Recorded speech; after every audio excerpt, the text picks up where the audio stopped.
В Амгинском районе объявили режим ЧС. Его ввели в связи с повышением уровня воды в реке Амга выше критических уровней и подтоплением домов на участке Ефремова. Отметим, что утром нижняя кромка ледохода реки Амга наблюдалась ниже одноименного поселка. Там был редкий ледоход, уровень воды повышался.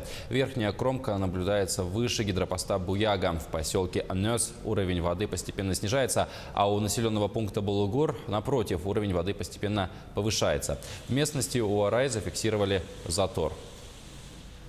Что касается участка Ефремова, там подтопило 4 частных дома и 13 дворовых территорий. 15 жителей сейчас находятся у родственников, а в Амге подтопило 8 дворовых территорий. Об этом заявил первый зампред правительства республики Алексей Колодезников. Он отметил, что ситуация находится на особом контроле правительства региона.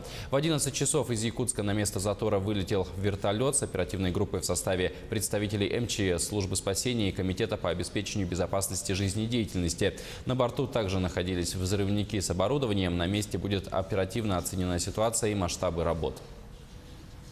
В Амгинском районе распоряжением главы района объявлен режим ЧС муниципального характера. Сейчас вылетает оперативная группа вертолетом. Мы отправляем взрывников, 500 килограмм взрывчатки. Вылетает туда Лепчиков Дмитрий Николаевич, первый заместитель Госкомитета безопасности и жизнедеятельности. Там на месте определяться по работам.